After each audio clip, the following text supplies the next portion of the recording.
सिंह बहुत नम्र स्वभाव के राजा थे। वे अपने पड़ोसी राजाओं से मैत्री भाव रखते थे, कभी किसी पर क्रोधित नहीं होते। उन्होंने जीवन में केवल एक बार युद्ध किया था। वो युद्ध भी शत्रु राजा से संधि हो जाने के कारण हार जीत के निर्णय से पहले ही रोक दिया गया। राजा महेंद्र सिंह की आदत थी कि वो इस युद्ध के बहाने अपनी वीरता की बड़ी बड़ी डींगे मारता रहता। महाराज, आपकी तलवार की धार कम हो गई है। मेरी तलवार की धार तुम क्या जानो मंत्री? मैं कुछ समझा नहीं महाराज। युद्ध में जब मेरे बाण से भैरवनाथ का धनुष टूट गया था, तब मैंने उसे अपनी तलवार दी। युद्ध बराबरी का होना चाहिए। निहत्थे शत्रु पर वार नहीं किया जा सकता। किंतु वो दुष्ट मेरी ही तलवार लेकर मुझ पर ही चिल्लाने लगा। मैं क्रोध में रथ से नीचे उतरा। जानते हो, धरती पर मेरे कदम पड़ते ही भूकंप आ गया। धरती कांपने लगी। जहाँ मेरे कदम पड़े वहाँ भूमि अंदर धंस गई। ये देख बेचारे भैरवनाथ की तो बुरी दशा हो गई। तब से मैंने मातृभूमि की खातिर क्रोध करना छोड़ दिया है। महाराज, आप महान हैं। तभी दरबान आता है। महाराज की जय हो। महाराज, राज्य से कुछ लोग आए हैं। महाराज हाँ में सिर हिलाते हैं। महाराज, कल से 5 दिवस चलने वाला महाभोज प्रारंभ हो रहा है। हम चाहते हैं कि प्रथम भोज आप ग्रहण करें। हाँ, क्यों नहीं, हम अवश्य आएंगे। अगले दिन राजा मंत्रियों एवं पुरोहितों सहित पंगत में बैठता है। वो बहुत सी भोजन गपागप खा गए। सब हैरान होकर देखते रह गए। अरे, आप लोग ऐसे क्या देख रहे हैं? मुझ में 10 हाथियों की शक्ति है। उसके लिए इतना भोजन तो चाहिए ना। क्या कहा महाराज? 10 हाथी? हाँ, यदि मेरे दाएं और बाएं पेड़ लगे हों तो मैं दोनों को एक साथ आराम से उखाड़ कर फेंक सकता हूँ। महाराज जानते हैं, एक बार युद्ध में मैंने भैरवनाथ के सेनापति को एक हाथ से उठाकर हवा में उछाल दिया था। उसे देखकर उसकी पूरी सेना भाग खड़ी हुई थी। चलिए आपको करके दिखाता हूँ। 2 लोग आइए, दोनों को गर्दन से पकड़कर एक साथ ऊपर उठाता हूँ।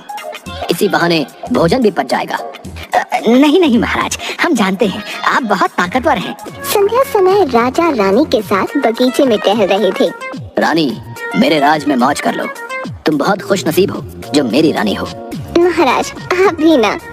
यदि मैं इस राज्य का राजा ना होता तो भैरवनाथ वो युद्ध जीत कर सबको अपना दास बना लेता। फिर ये राजयोग नहीं नसीब होता। भैरवनाथ बहुत प्रतापी है क्या? हाँ, सारे राजा तो उसके नाम से ही डरते हैं, और वो मेरे नाम से। मैंने युद्ध में उसे ऐसा मजा चखाया कि बेचारा घुटनों पर बैठकर जान से ना मारने की भीख मांगने लगा था। वो तो मुझे उस पर तरस आ गया, इसलिए मैंने संधि करके युद्ध समाप्त कर दिया। महाराज छोड़िए ना, ये कहानी मैं कितनी बार सुन चुकी हूँ। देखिए आज कितना सुहावना मौसम है। ये रंग बिरंगे फूल कितने प्यारे लग रहे हैं। हाँ, सब कुछ बहुत अच्छा लग रहा है। तभी एक छोटी सी सुंदर चिड़िया फूलों पर आकर बैठ गई। रानी को वो चिड़िया बहुत प्यारी लगी तो वो उसे पकड़ने लगी। चिड़िया उनके हाथ में चोंच मारकर दूसरे फूल पर बैठ गई। रानी दर्द से चिल्लाते हुए, हाय मैं मर गई। देखिए ना, आपके होते हुए जरा सी चिड़िया ने आपकी रानी को कितना कष्ट दे दिया। आप भैरवनाथ को डरा सकते हैं तो चलिए इस दुष्ट चिड़िया को पकड़कर मुझे दीजिए, मैं इसे अभी मजा चखाती हूँ। अरे, इतना भी नहीं सह सकती। आप मेरे लिए इतना भी नहीं कर सकते, केवल बड़ी बड़ी डींगे मारते हैं। सुनकर राजा चिड़िया को पकड़ने जाते हैं पर वो हाथ नहीं आती। राजा थक कर बैठ जाते हैं। रानी, मैं ये नहीं कर सकता। ये चिड़िया बड़ी चतुर है। आप राजा होकर हार मान गए? ऐसी बातें कर रहे हैं? सीधे सीधे कहिए, आप इस चिड़िया से डर गए, आप कायर हैं। रानी, ज़बान संभाल कर। मेरा नाम राजा महेंद्र सिंह है। तुम इसके सिवा जो कहोगी वो करूँगा। अच्छा, तो महाराज महेंद्र सिंह, आप 24 घंटों में एक शेर का शिकार करके ले आइए, तभी मानूंगी कि आप कायर नहीं हैं, वास्तव के सिंह हैं। सुनकर राजा अपनी मूंछों को ताव देने लगते हैं। यदि ये कर पाए तो ही समझूंगी कि आप कायर नहीं हैं, कहकर रानी वहां से चली जाती है। राजा अपने चारों ओर देखते हैं। सभी सेवक सिर झुकाए खड़े थे। राजा को रात को नींद नहीं आती। वो सोचते हैं कि यदि सेवकों ने यह बात बाहर जाकर सबको बता दी तो उनका क्या सम्मान रह जाएगा। रानी के साथ साथ सब लोग उन्हें कायर समझेंगे।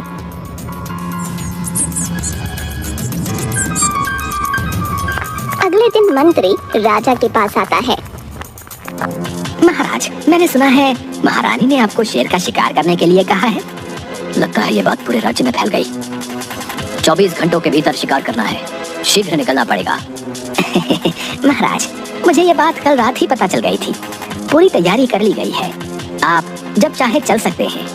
ठीक है। राजा रथ में अपना धनुष रखकर मंत्री से बात करता है। चलो सारथी, जंगल की ओर चलें।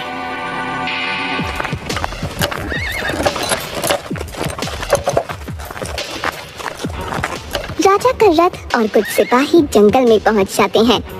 बहुत ढूंढने पर भी उन्हें कोई शेर नहीं मिलता। अरे शेर मिल भी जा, कहाँ छिपकर बैठा है? देख, तुझसे मिलने राजा महेंद्र सिंह खुद चलकर आए हैं। सभी सिपाही उसकी बात सुनकर हंसने लगे। तभी झाड़ियों में आहट हुई तो सिपाही सावधान हो गए, पर वहां से एक सांप रेंगता हुआ निकला और वापस झाड़ियों में चला गया। अरे भाई, मैंने तुझे नहीं, तेरे बड़े भाई इस जंगल के राजा को बुलाया था। महाराज, अब क्या करें? मंत्री, कोई उपाय सोचो। महाराज, मुझे लगता है कि जब तक हम सब एक साथ हैं, शेर तो क्या, कोई बकरी भी हमें मिलने वाली नहीं है। मंत्री, साफ साफ कहो, कहना क्या चाहते हो? महाराज, सिपाहियों को शेर की तलाश में हमसे दूर भेजना होगा, तभी कुछ हो पाएगा, नहीं तो हम ऐसे ही भटकते रहेंगे। राजा हाँ में गर्दन हिलाता है। मंत्री सिपाहियों को अलग अलग दिशाओं में शेर को ढूंढने भेज देता है और वह स्वयं भी जाने लगता है, तो राजा उसे रोक लेता है। मंत्री, तुम कहाँ चले? मैं भी। नहीं, तुम यहीं मेरे साथ रहो, मुझे जंगल में अकेले डर लगता है। दोनों रथ में खड़े खड़े सिपाहियों की प्रतीक्षा करते हुए बातें करते हैं। महाराज, आपने युद्ध में किस शस्त्र का उपयोग किया था? जब तक शत्रु रथ में था तब तक धनुष बाण, और जब वो रथ से गिरा तब तलवार। अरे सारथी, इन्हें क्या हुआ? काबू करो। तभी सामने की झाड़ियों में से शेर के दहाड़ने की आवाज आती है। दहाड़ सुनकर राजा और मंत्री दोनों के होश उड़ गए। महाराज, समय आ गया है, आप अपना धनुष संभालिए, वरना आज यही हमारा अंतिम संस्कार हो जाएगा। शेर के दहाड़ने और पैरों के चलने की आवाज आती है।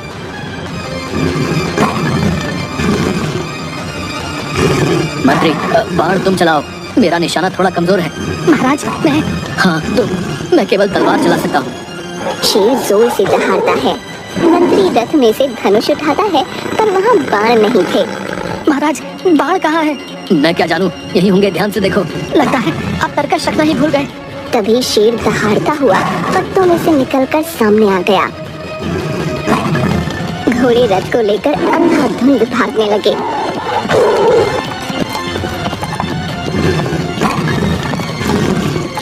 रथ का संतुलन बिगड़ गया। राजा और मंत्री दोनों डरकर बैठ गए। तभी रथ एक पेड़ से टकराया और उसका एक हिस्सा टूट गया, पर घोड़े नहीं रुके।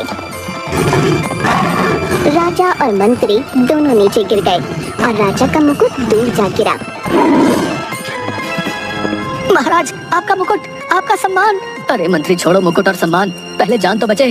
तभी शेर दहाड़ता हुआ उनके पास भागता हुआ आने लगा।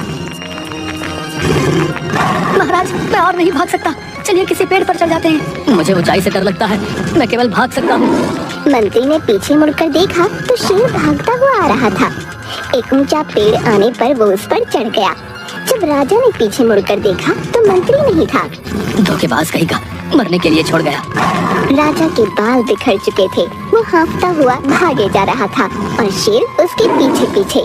राजा थक कर एक पल के लिए रुका कि जोर से शेर के दहाड़ने की आवाज आई और वो भागने को फिर से आगे बढ़ा कि एक बड़े पत्थर से टकराकर गिर पड़ा। शेर उसके बहुत पास आ गया।